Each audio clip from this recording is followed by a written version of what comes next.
Ampuliriza ku program Olutindo nkwaniriza nnyo na josinzira okuwuliriza 97.3 FM MFM Radio Simbe Pologome Edembe abava okukola mbakulisaayo n'abagenda okukola mbagaliza buwanguzi mu byonna byomukola abafunye ebizibu tubasaasirako songa n'abafunye ebirungi namwe tubebalizaako Katonda. Olunaku lwakuna ennaku z'omwezi ziri 17 omwezi ogwokusatu mwaka 2022 dakiika zizo nnya zezimaze okuyita ku ssaawa emu ey'akawungeezi nabwe kityo Prosi Kyeswa nze ntudde okwanjulira programu y'olunaku olwaleero era nga bwe nabategeezezza nga nsuubira amyuka omwogezi w'ekibiina kya National Unity Platform omukulu Waiswa Mufumbiro wamu n'omubaka akikira Buyukweyo Maserengeta Lulume Bayiga oyo naba kumulaba tanantuukako naye ng'empuliziganya yabadde ekyakwatagana ntujja kubeera naye. Mukulu Waiswa yatuuse dda seboka nkusabe osokola mse kubatuuliriza ate tulyoke tugende mu maaso. Namusa bonna abawuliriza programu eno enganze y'Olutindo nembebaza nammwe abatesitesi naawe Prosi okumpa omukisa olwaleero nate nze gye tutanye ku nsonga ezikwata ku nnyaffe Uganda wamu n'okulaba butya bwe tulafuubana wamu nga bannansi okwetawuluzaako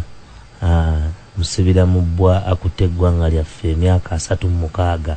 gye mpezezza nno olwaleero kati nze sirabangako ku nsi nnungi ensi ngirabye ng'eri matongo bw'otunulira infrastructure gye tuyina wano mu Kampala wandibaddeawo okuba ekyokulabirako buli luguudo lw'oyitako bw'oba n'emmotoka olina okuba nga obaawo ne ssente ezigenda mu galagi buli wiiki emu n'ekitundu oba wiiki 2 olw'ebiguudo bye tulina mu kibuga. Abasula Makindye bakaaba, abasula e Lubaga bakaaba, abasula mu Central mu Kampala okyabuuza kubatuuliriza bakaaba. Era mbadde nkyabuuza kubatuuliriza neeyanziza nnyo omukisa guno gumpereddwa. Kale kansooka okuyozaayoza amazaalibwa gago olunaku olwaleero gakutambulire bulungi ne mu byonna n'okuyozaayoza ku kifo ky'obumyuka bw'omwogezi kitutte ebbanga naye wano nga ku program Lutindo gwe mulundi ogusookedde ddala kasookedde ng'otuula mu ntebe eyo newankubadde tuwuliziganya mu mbeera endala tusinkana mu byamawulire oyogera press conferences netuzibaako naye gwe okujja wano otuulewo mu Lutindo nga gwe lwe mulundi ogusookedde ddala kuyozaayoza ndowooza obuvunaanyizibwa obwo bukwanguyire ate obutambuze bulungi kyenyinza okwogera nti kyenkwagaliza.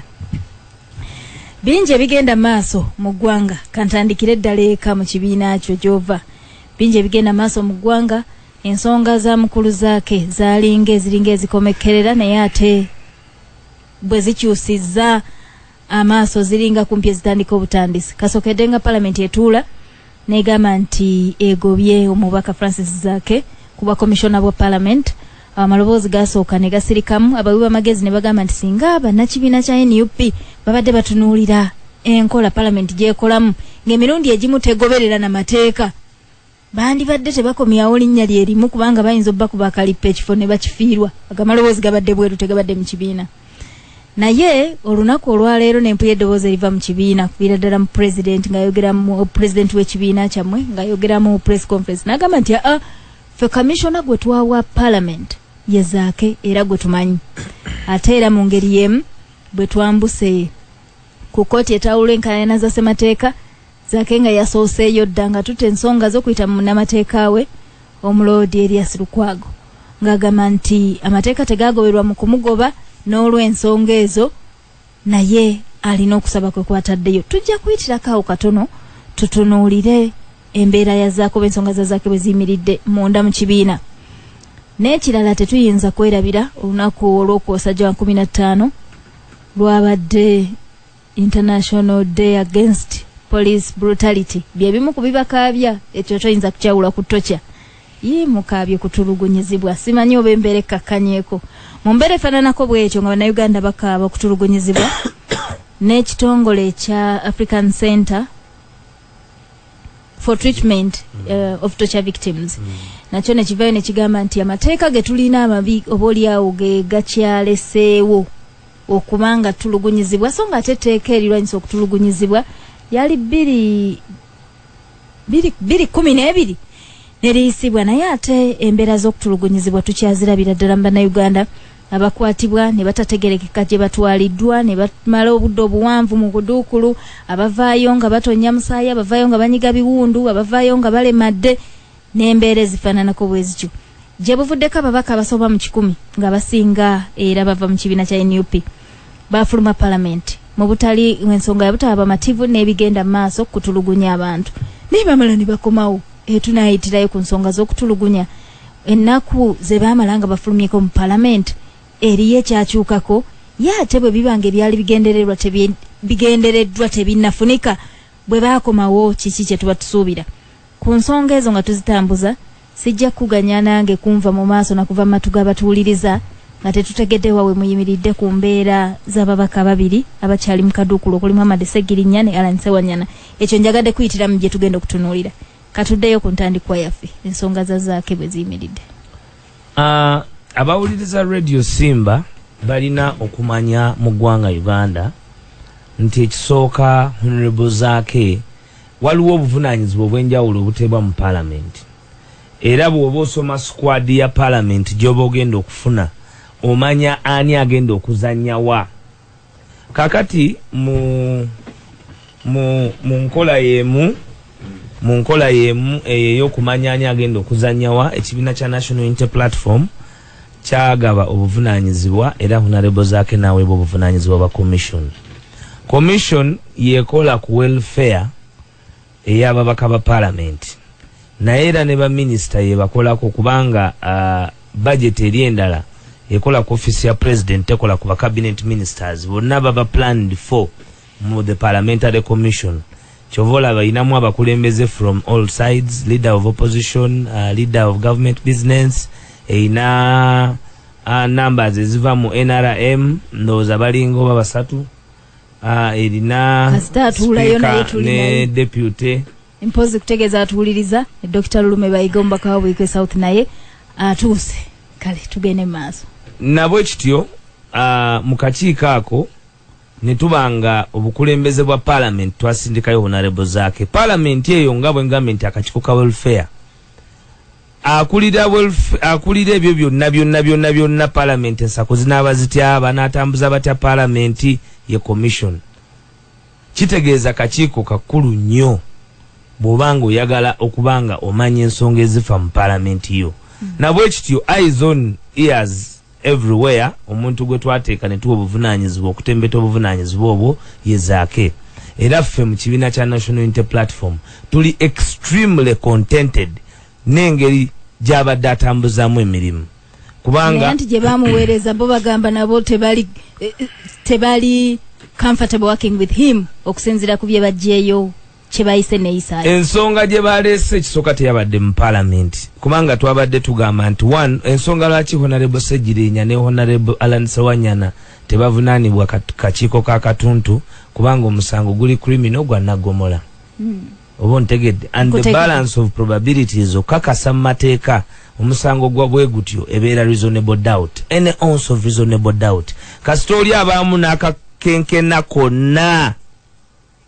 wadde mbogamba nti aprosi ekyo tewakikoze. Naye mu musango nga omujulizi gw'oyina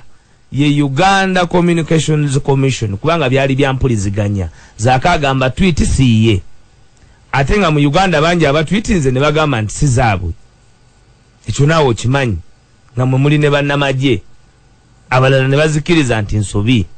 Naye nga ne fundamentally mu mateeka social media platforms ziri gagged, Facebook bagijjako. Kitegeeza tosobola kuvunaana muntu kukozesa kitaliiwo. Era UCC yagamba mwenna nno nga mwe muli ne Parliament abali ku nsonga ya Facebook mumanye nti musobola okutwalibwa mu mbuzi ekogga.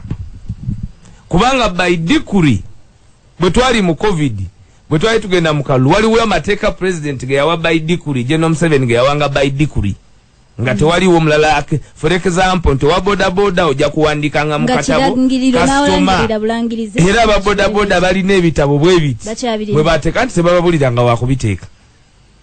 Munfunye bulungi. Kati ne baleeta ne kino. Kati Honorable Zaake mu Parliament akakiiko ke bamutwalamu tekafuna muzinzi kufindinga prima facie case. notegezaaki tekafuna muzinzi kusanga nti zaake yalina n'obwetaavu okwewozaako kubanga yalina okuwa obujulizi omukulu. yesisi owokubiri yali agamba nti gwe baali bagamba nti yavuma gwe baavuma ye tavangayokko naga nti banvuma kuba mu kulimino toba mu third party siyinza ga nti mpabiddeko ku lwalulume okuba nti lulume bamukubye oluyi mukulu wange ono olulala abasajja abatanyana ngamba bamusanga eyo ng'alwanira abantu bewa ekigaya ne bamuyoolayoola wuuyo paka omuntu awera bwati bamuteeka mu kamotoka akatini paka wa ngate he was sick nga bamfunyizanga eggongolo awera bwati omusajja golaba nti awera okumusitula yeetaaga abantu bayitirivu naye nga tebamuwaddeemu kisa kyonna. Kati ne honorable zaake musajja wattu ndowooza olw'okuba atuula mu Mufumbiro kati ngono nalisinza genda ninga nti kakifo ky'okuvunaana lulume wadde gwali musango mujingirire tibavunaane Waiswa tosobola kuba third party mu musango guli criminal. Naye olwaleero mu bino bibaleese babireese ne bakugamba nti gwe bavuna agamba nti kubanga kati prosi neyovumu eyo bantu bamanya batya nti ovumiddwa kubanga oyinza n'okubanga byeboogerako gwokkaanya nabyo. Ekyokusatu doctrine y'okuwuliriza mu mateeka ekintu ekisinga okubeera ekikulu nti olina okuwulirizibwa. Mu Luganda bagamba tosala gwa kawala nga towulidde gwa kalenzi naye akawala kateekateeka omusango akawala ne kateekateeka empaaba akawala ne kateekateeka empoza akawala ne kateeka akalenzi kazaake tebakafuddeeko wadde ne bakawa n'ensala nga tebakawuliriza munnamungi w'abantu okusinzira ku kibiina zaake akyali commissioner. Yes nene bw'otunulira mu mateeka koramu abantu abalina okulonda ba honorable lulume bali 523 mu tteeka bayinza okuba bayise etteeka nti nga bwe bagamba nti lya covid tunatuulanga 100 naye si mu kuyisa mateeka bandigambye nti ne mu kuyisanga amateeka namba teewerenga ku y'ekikumi banaabanga 5 naye bw'oba tewateekawo namba ya half of 100 kitegeeza wali otunulira only the sitting not the passing of the law. Kubanga wali muteeka bakugamba nti ng'ogenda okuyisa ebyo munaabanga ogutundutundu nti balina kuba 260 ku 523 kubanga that is mathematical by parliament. Kakati namba eno ey'ekikumi si ya presence tuli ku number of kubanga nze mbahulira abamateeka ya abefuula nti bagezi tetuli ku 155 abalonze tuli ku namba omuntu okubeera mu mweyo house bade balina kuba 263. So honorable zaake of course n'ekisembera eddala ekikuba ekikulu nti fe omulimu ogumu kugutwa mutuma butongeza ababaka ba parliament nsako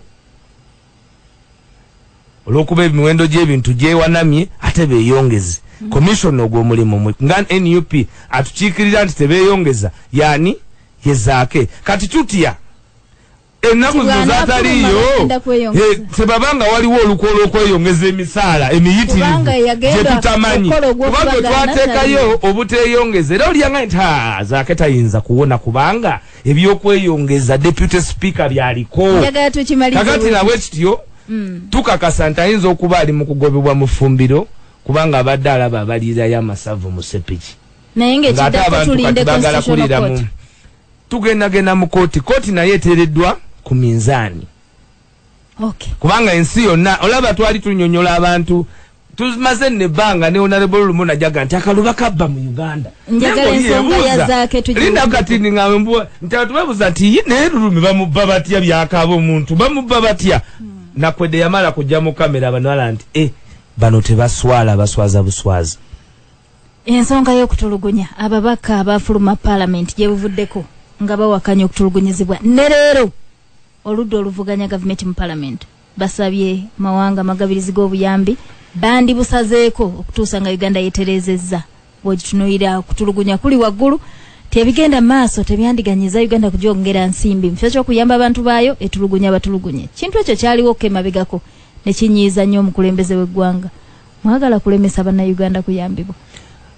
Ekisooka obuyambi obuva ebweru bukozesebwa bubi. Bugula motoka za tear gas tebugula oxygen. Ne ssente bannayuganda nga bwe bazifuna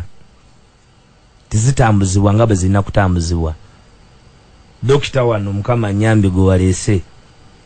parliament eyo yayise $1 million 2 kumpi mukwewola okuzimba eddwaliro lye Lubowa $200 million okuzimba eddwaliro lyawa lye Lubowa. What happened? Terinaba. Tewali wadde foundation. Kakati bwobanga essente z'abannansi olwaleero nga bammanja $1,000,000 twagenda ogenda mu kalunga bannayuganda batubanja kakadde. Naye kamune tulinya kamwe omulugube ogubadde mu covid n'obuluvu bamaliriza nga kati tuba buli naawe kati proso banjibwa kamu 53 betwakwasa obuvunanyizibwa bagamba naye tuzisobola anti obanjibwa naye ezeyongera kubanga gwogamba otya nti ozisobola olwaleero ng'omutasobola kugula muti gwa sabuni gwa mutwalo. So essente zino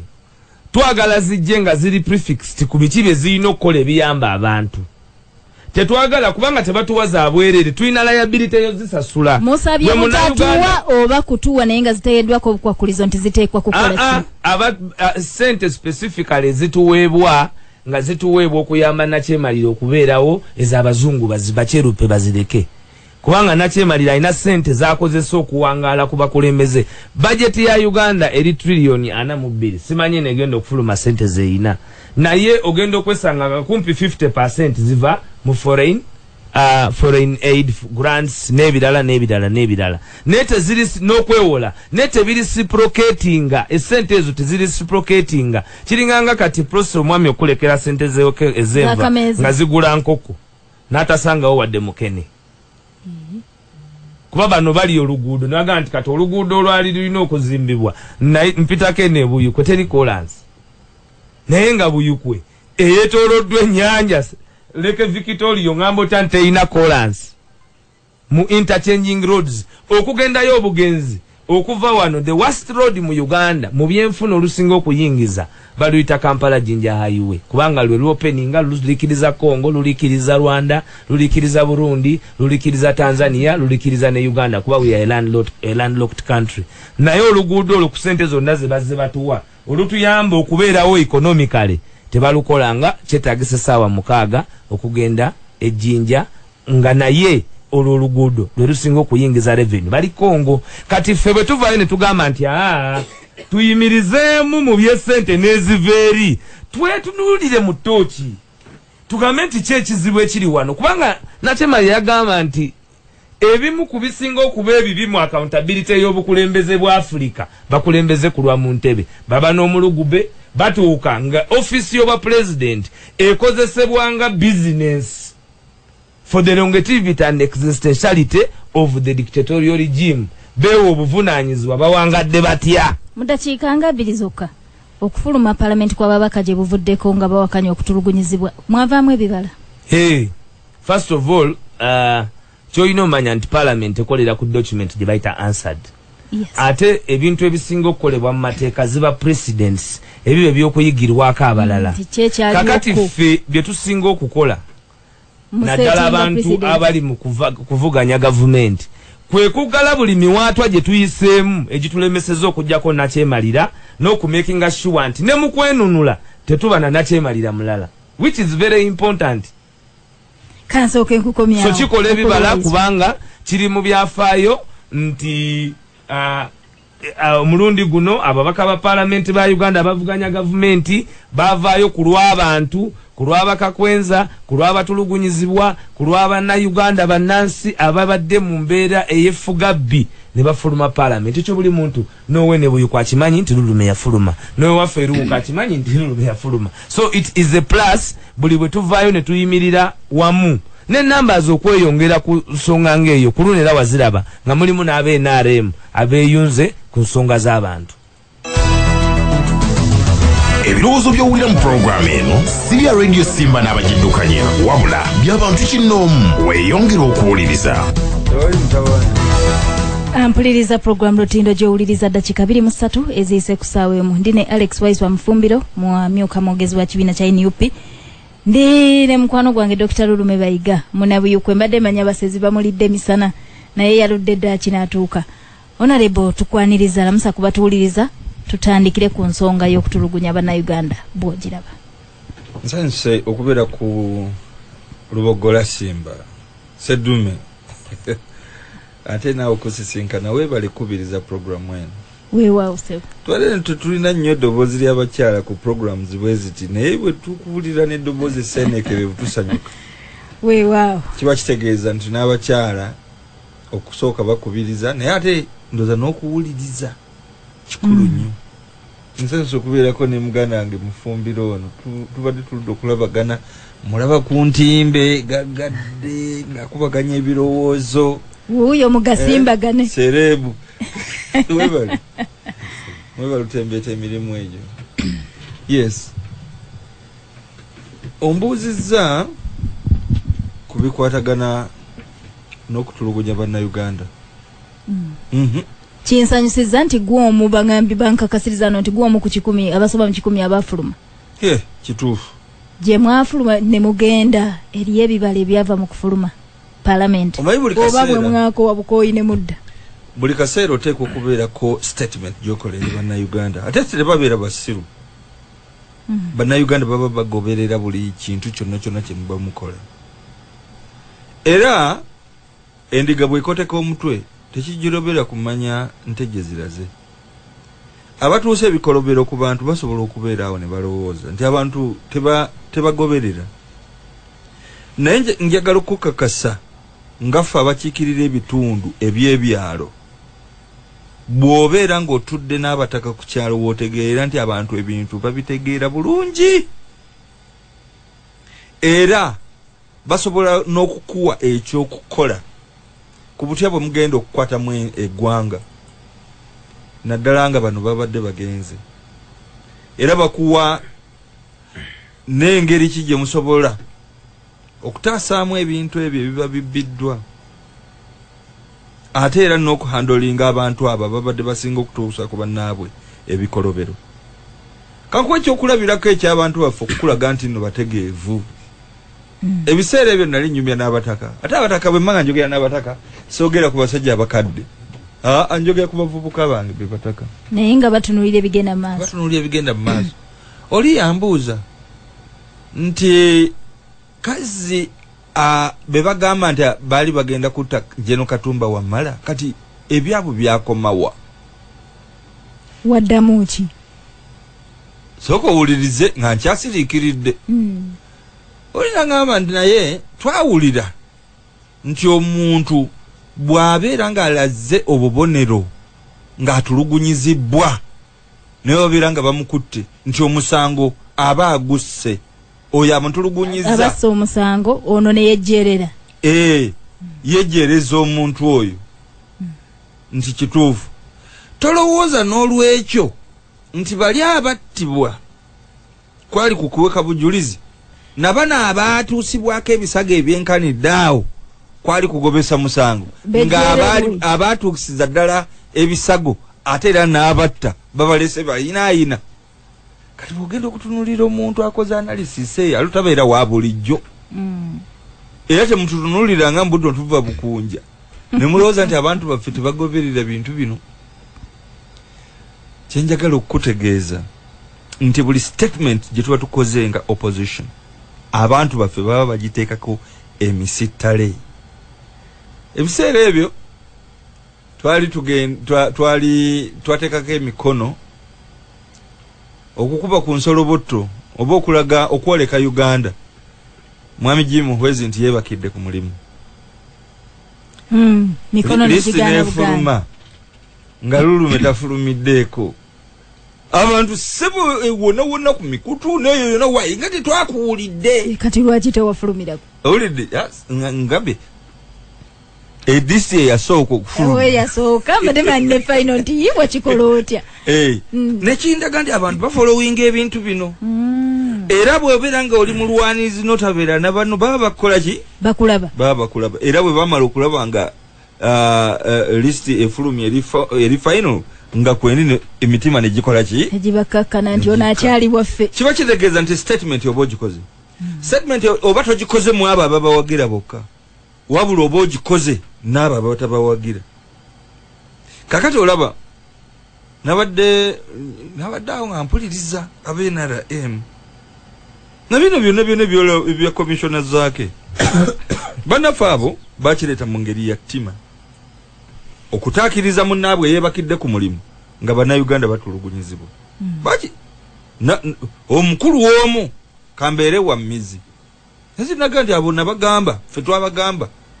moshoni yaabwe kugimuhwezi bagiteeke wansi naffe kino tukiveeko kati boolaba be bafiiriddwa takino nange nte kino n'olwekyo kiri tebakireeta mu mwoyo gwa kugezaako kutereeza bakireeta mu ngeri ya kinyoola mukono kiri mu kite yesu owaffe yeebakidde ku mulimu naye tetwagala kumulaga nti yeebakidde ku mulimu kaakati baba bafutyanka baba bakotoggera ekikolwa ekyokuzuukusa yeebakidde ku mulimu nga bannayuganda batulugunyizibwa n'olwekyo bakireeta mu ngeri ya ttima so nakyogerako ne mbagamba bano bakinyoola mukono bazanya ekyabyabufuzi naye era namala ne mugamba nti ekyomukisa omulungi era bye mukoze tebiriiyo biri challengeable era bigenda kubeera overturned era mwesange nga muswadde naye tujja kujjayo obujulizi nti mwakireeta mu ngeri ya kunyoola mukono kale nno ekitulugunya abantu kyo kijja genda mu maaso singa tunaaba nga tetwezizibye ne tukola statements ezifaananako bwe zityo ate ne bwoba nga weejuumye ne bwoba nga weejuumye ku bwanakyemalira ogenda omogolako katono enjovu ogiruma mpola naye n'abantu ne bakitegeera nti bagituusizaako ekisago kaakati gye tugenda tweyongera bajja kutegeera obulumi bw'abantu kyeki kubanga abantu baffe batereka osobola okubeera omusajja nga gwe sedduvutto ku kyalo nolowooza nti oba gwokwata abakyala ku kyalo nolowooza nti n'abantu olw'okusiriikirira bakusonyiwa ne bakwesonyiwa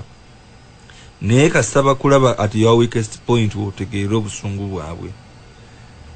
n'olwekyo tuli wano naye ekiseera ekijja tujja kubeera nga tujja kwetaaga okumanaginga obusungu bw'abantu bwe tububa nga tebukozesebwa mu ngeri ya kujjako gavumenti mu mirembe basobola okukola ekirala. Ampuliriza mu studios ninamu Dr. Lume Bayiga gwowulira ninamu omukulu Waiswa Mufumbiro naye Waiswa Mufumbiro ajja genda nga tukyabuzayo budakiika butonotono olw'emirimu emirala egimulindiridde gwalina kyobuuza nga kikwatagana ku byayogeddeko osobola okutandikirawo naye sooka oyite ku mukutu gwa SMS ku 0787 427338 akuba obutereevu ngumiikirizaako ensonga eneve mu ddiiro nja kukomawo eri ab'amasimu naye gwaweereza obubaka obuwandiike ku SMS ekyo osobola okikola nja kukomayo wa Dr. Bayiga kuba nkyali naye mukulu Waiswa nga tonnaba kugenda oluvuvumo lutandise nti kati ennaku tuzibalira ku ngalo singa tewabaawo kikolebwa oba singa ababaka bali mu nkomyo Alan Sewanyana ne Muhammad Segirinya singa baba tebateereddwa ekiseera kyabwe mu palamenti kirabika kigenda kibaggwako bandisanga ng'ebifo mmye naye ate bano bantu bammwe bifo byammwe abantu ng'abantu baabwe ab'Enganda nabo baali tunudde wammwe baga nti bo bannaffe abalina abaana baffe oba abantu baffe bo bakoze eki ku nsonga eno ensonga ezo ziyimiridde zitya mu kibiina ku bannakibiina abo ensonga za Segirinya Muhammad Honorable mukwano gwange ne mukwano gwange Alan Sewanyana kooti ekyazitwalanga nazo zakubalaata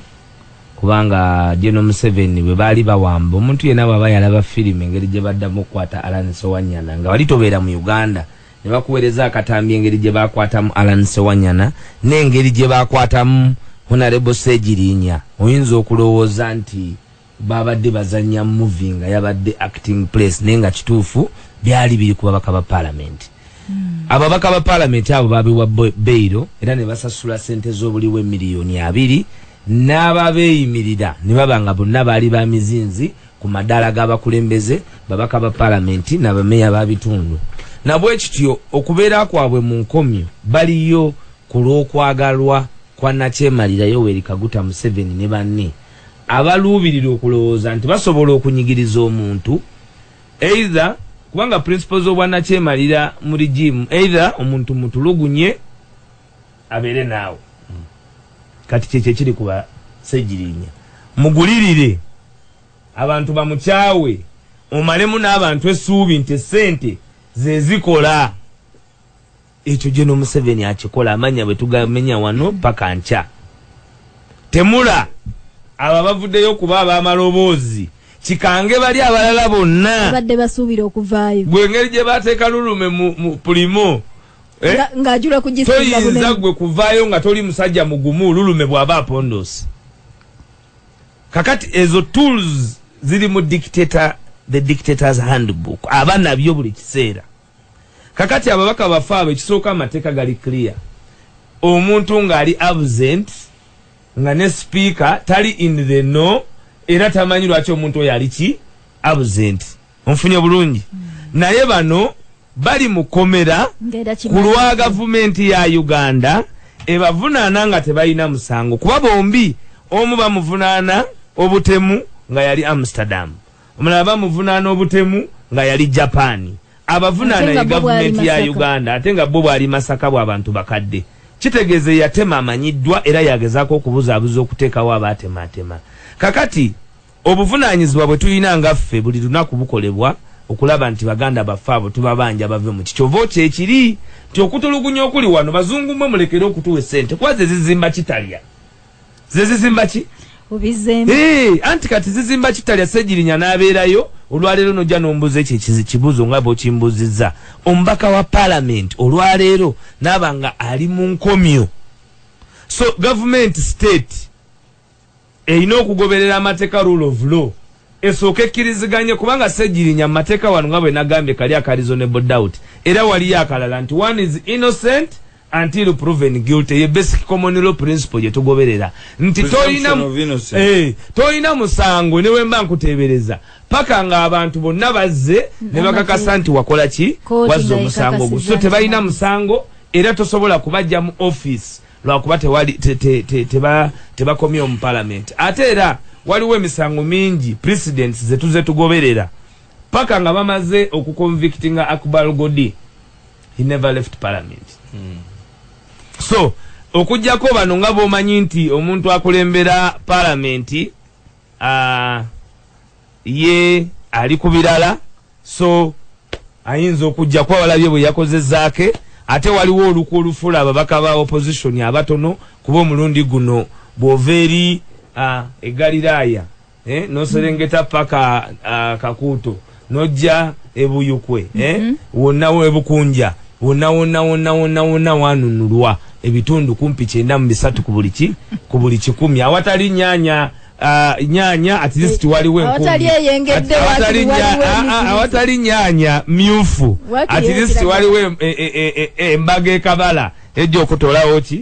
okutolawo enana so ekifo bwe kibanga kiri liberated bo ne balaba nti basobola okufugira abantu mu musira mubba kubanga kati omuwagizi wa Ssegirinya amaanyi n'ogw'okujjako nakyemalira gakola ki gamuggwamu lwa nsonga gwe yali ayina nga kaputeni gwamanyi nti yasembayo Museveni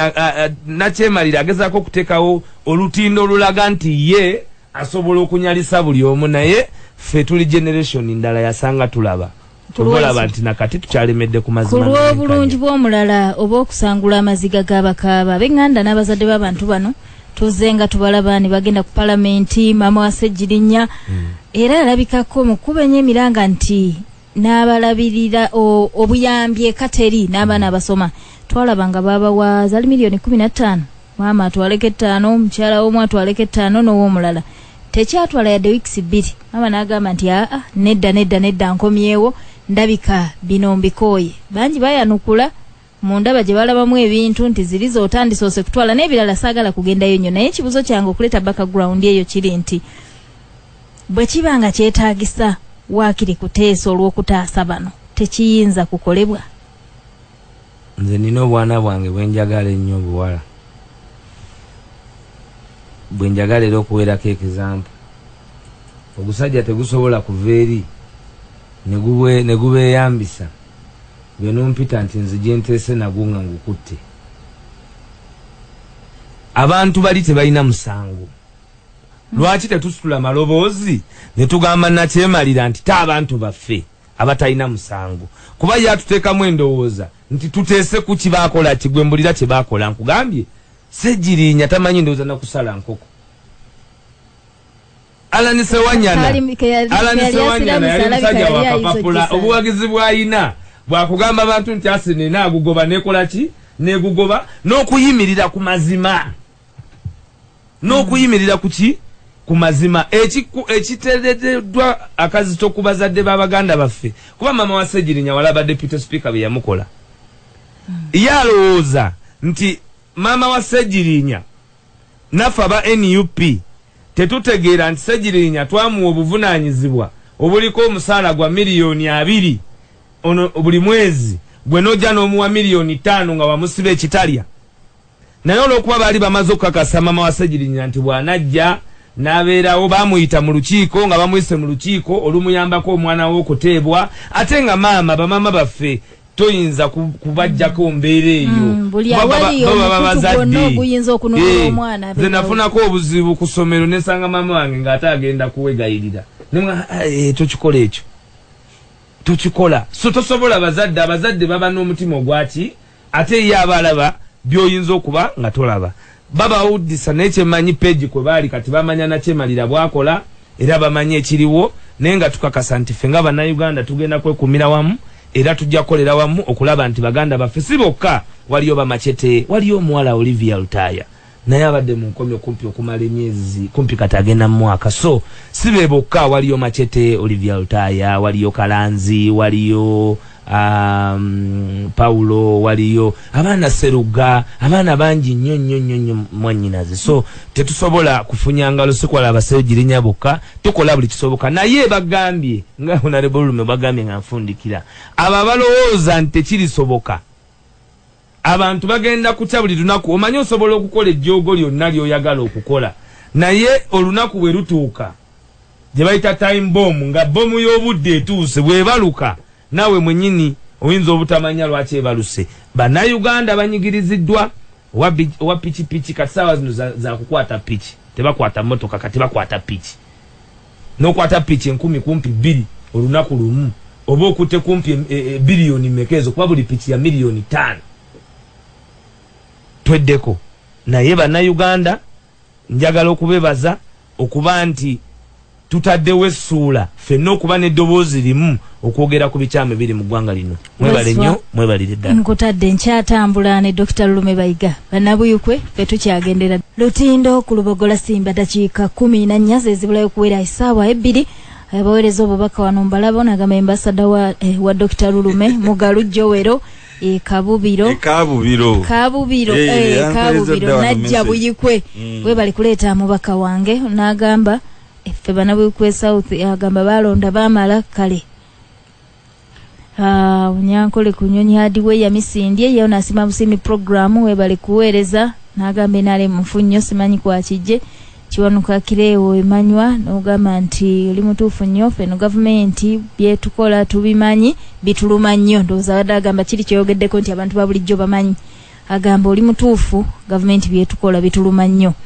Ramadhan ekyambogo wa Butungulu ne we tukaaba tetujja kuwona musajja tusabe Katonda kale Dr. Lulume wanjise siri mumbeja muna Democratic Party nyongera kuyozayoza sirema kuyozayoza kubanga era babala nengamba mu basajja ddala abasobola okuyita mu mbeera eyatufaananya bwetyo buli eyetaba mu kulonda bwenjogera wentyo ekyo tayinza kukibuusa maaso kibiina kya Democratic Party ne mukikuuma era weekiri ebyogero ennaku zino nti mwandibanga akagambo kale mu okudda obulungi mu Luganda kasigala eri nti in bed with NRM naye ndowooza oba okafunye kateranga kwogerwa ku UPC naye nti kati ne Democratic Party yandibanga erina enkukuta gyekukutamu n'ekibiina ekiri mu buyinza kya NRM mwemimuli gya Democratic Party basinziira kuki ku bigambo bya President General President General yagambye nti yagenze mu NRM nti okuteeseganya oba oliawo kyekinayamba okutuuka ku kiruubirirwa ky'obukulembeze ekiruubirirwa ky'obukulembeze simanyi bulungi ebyo kwe baba bijja kubanga abateesaganya ne gavumenti eno we bali era bateesaganya nayo ekiro misana nga balowooza nti oba oli awo wabeera nga tebasobodde gavumenti kugijjako bateese nayo n'ebintu ebifaanako bye tubiwulira naye simanyi nti oba bya DP naye nga sinnabagenda mu bubaka bulala bwonna abawuliriza abo twagala okubazzaamu amaanyi Joel Mugalu Oikabubiru Kagwa John Vianney Ebuwoya Shem Sempebwa oli Oman nkulaba oli na mu motoka otambula Mike Mutagubya owa UID bona bakuwulira era bampulira nsanyuse nnyo kubira nti no bwembera ku radio no abantu bampereza obubaka nti bampulira yes ekibiina kya Democratic Party wekiri era ekibiina kya Democratic Party kigenda mu maaso kigumu osobola okwagala kireme kubeerawo era osobola okukyogerako ebituufu n'ebikikinike naye ekyo kiri mu mitima gy'abantu ebiina by'obufuzi bibeeramu abantu abalungi n'ababi abantu abali straight naye abannanfuusi buli kibiina kya byabufuzi era kyova olaba nga ne mu NRM eyo osobola okusanga omuntu nogamba banaye omuntu ono wa NRM naye sibambi si mubi era nga bw'osobola okugamba nti banaye mu DP yaffe tujagala ne mulimu abantu ababi era n'ogamba UPC no kisajja ekyo nno kya UPC naye bambi tekyali kibi kya ekintu kiramu sajjabbi teriribulako kalungi kaalyo n'ekyo tosobola kugamba nti nno wadde omulya mamba ab'omu n'avumaganya ekika tosobola kwekwasa muntu omu obanga akoze statement bwe ne bwe nolowooza nti nno ekibiina kyonna bwe kityo bwe kiri awaagala kutusembya baagala kutufeebya era wabeera n'ekigendererwa ekyabwe ekikusike era sijja kubibabuuza okujjako nga nsobodde okwaŋŋanga oyo amala gayimasa n'ebigambo awo bujja kutwefuka asobole okutubuulira abitebye naye twagala okugumya bamemba ba Democratic Party wonna nti emirimu gyaffe oba oli awo giddiridde tambula akalyolyongo n'okwogera ebigambo ebitali bimu ebikaawu ng'omususa naye kijja kudda engulu kubanga ensa zaakyo zo tezivangawo era bwe tunaba tukiziza engulu mujja kubeera nga mwesimba tujja kubeera nga tuwa essuubi tusobola okugenda mu maaso n'okukwata obuyinza ebigambo by'omukulembeze President General okugogola opposition mu kiseera kyeyeewa eky'emyaka ebiri okukola omulimu ogwo bibyenga muntu oba nteekateeka ya kibiina kya Democratic Party kazi mutera okugamba ebigambo by'owulidde wano ku radio si byaffe naye by'onololuma byogedde si byaffe wadde administration ya radio naye by'abantu sekinoomu kati eyo disclaimer tugikola president w'ekibiina alina obukaawu obubwe abantu ababadde bamutaddeko olukongolo balumutaddeko nga muntu era bwe babeera nga balumutaddeko ng'omuntu yasalawo okulwana olutalo lwe ng'omuntu kubanga erinnya lye balitattanye abalittattanye ng'abamanyi era nga alina obuvunaanyizibwa okwerwanako ng'omuntu waliwo ebintu ebimu ebisobola okutukakatako singa tuba tetwevuddeemu ne twerwanako kati singa mbadde envudde wano ngamba nti nno muli basezi bw'otokola disclaimer omuntu ayinza okugamba nti lulume waayogeredde n'oli n'atakyegaana n'oli n'atakyegaana kirabika kituufu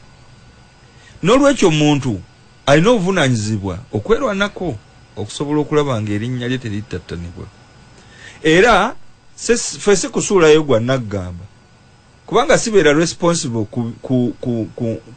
ku mbeera zo buli wamu sisobola era kabeere mwami wo tosobola kugamba nti no kakati wategedde bw'onoova wano amanyi gy'ogenda okuyitira abeera responsible kuggwe mu kiseera kyabeerera naawe era ng'alina obukakafu nti byayogera abikakasa naye oyinza okubeera nga munnange kakiro takoze eki tabulamu akooteeka okukegaana ng'omuntu era bw'olaba ng'olukongolo olwo balukutaddeko ng'omuntu kikirizibwa at the level of individual novaayo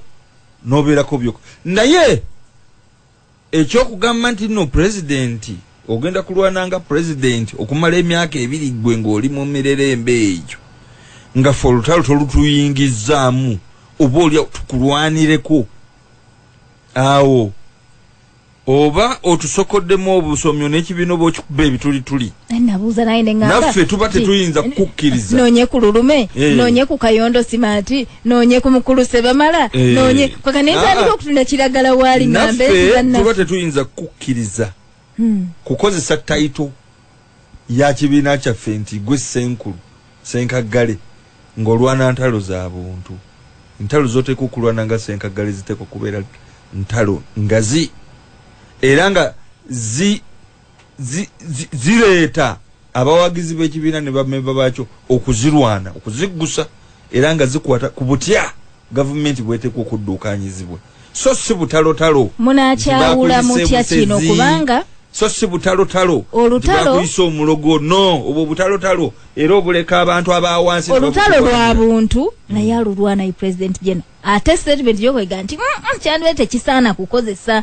taite eno na ntebe eno ate kulwana ntalo ziri pasono nibwe kibawo ekiri mwemimuli egisigadde mu kibiina egiriwo musuubira kukikakkanya muti obuvunanyizibwa bwali naye ndoza kakati entalo zigenze zikkakkana kasita omukulembeze yategeera nti tukoze disclaimer tezo ntalo zizo siza DP era nga naye yennyini akikakasa obuvunanyizibwa bwe wakuzirwana era tujja kumuwagira mu kuzirwana zibeera nga entalo ezo si ntuufu ku linnya lye tuli beetegefu okuzirwana kwa sebo omuntu asobola okujja sebo n'adibya nannozi si gwe nannozi prostitution lye bamanyi okusinga n'abatuulira omuntu asobola okubadibya mwenna mu kika n'agamba nti oli najja n'akwogerako nti mwetuga omuntu abadde mulina ebisiraani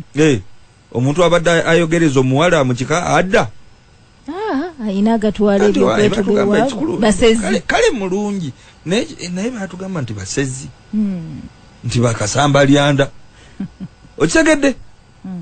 kakati ensonga eyo bwe banga ezize mu kika nga waliwo abantu abaagala okubabiya okwonoona ebyama byammwe bwe bibeerayo kubanga omanyi omuntu okukwanjula oba kwalinga kyalinga kyama okutta ekyama kyalinga muntu kujja katugambo kye bayita okusuula sipaana mu mpagi owulidde olira kavaamu sipaana mu mpagi okugootaanya entambula omuntu asobola bagootaanya kati ebibiina kale bwebeera NRM nga yetutaddeko olukongo olukaleko naye ojja kusanga ebibiina ebiri mu opposition ng'ekigendererwa kyakugootaanya DP nga bwe nkugambye nti omuntu asobola famire y'okugigootaanya ng'agitaddeko ekintu tiwategedde abo beetuga tewaliwo omuntu ayagala kuwasa mu famire omuli abantu abeetuga nti basezi tewaliwo omuntu ayagala kuwasa mu famire nga mulimu ebitambo ebyabasezi aba abagootaanyiza mwenna kati ono bano babeera eno ne baweereza ebikompola bikubira ddala senkulu naye naffe biba bitutwaliramu namwe mwegatteko mugogola opposition ekigambo ekikulu kugogola opposition na kugitereeza kakati notion ey'okugogola opposition kwe kumalawo obukuusa bw'obeera nga muli mu opposition mubeera nga abasibe ate saagala oyambe oli atutadde mu makomera ng'omuyambako nze okuntuga waakiri muleke bantwale ku kalabba mu kifo kyaggwe okuntugira eno mukomera. This is what we are saying. Okwogeraganya tekwali gogodde okusinga okujja mu musana. Okwogeraganya wandibadde waliwo avenues mwensobola okuyita naye kasolira bange embwa eyigo egobe w'ekiwempe oweddiba toyita owulidde ate munnange woddiza omulalu mu kyama ngayogera obulungi tokola ki wana yeyise meya Kalungi mu kibuga ky'Endolwa buyikwe South akutumiddeko nsanyisa okumuuliza meya Kalungi bannange nonaga Dr. Baige quality legislator bannayuganda balironze ku ludda oluvuganya abantu abagezi ng'ono mu 2026 eddaani asinzidde Kisoga kale Kisoga sina constituency eyo nsanso kumuliza bambi dana ebigambo bingi naye Dr. Lumo sigaze eddakiika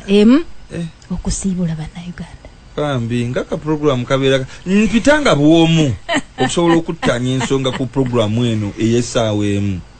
naye lwakubeera nti ebigambo byo ne topics zo zijjanga za muggundu era nga zeetaaga okwogerwako abantu bazitegeera ensonga lwaki oba oli atukandalirira ne ku point naye nga njaga okukwebaza prosi kyeswa nanozi naliondirinako tabu munakyagwe munange webale okompyuta leero ate era webale ne management ya radio otukkiriza okujja okudiscussinga ebintu bino tuli beetegefu okubeeranga nammwe naffe tuweyo obudde bwaffe okujja okusobola okuwuliziganya ne bannayuganda bannaffe njagadde nnyo bannange bannakyagwe bwe mbire ku radio ng'eno ne mpulira nti mumpuliriza kiba kitegeeza nti radio simba ekuba okutuukira ddala ebuyikwe nja kudda kuno omanyi oluusi tubeera ku mpewo za radio ezimu nga n'abeewammwe tebakuwulirako abewaffe mwongere nnyo okuwuliza radio eno Lubogola Simba mbeerako Mukama Katonda abankomire Ssaabasajja Kabaka wangaale musule bulungi ne DP gunde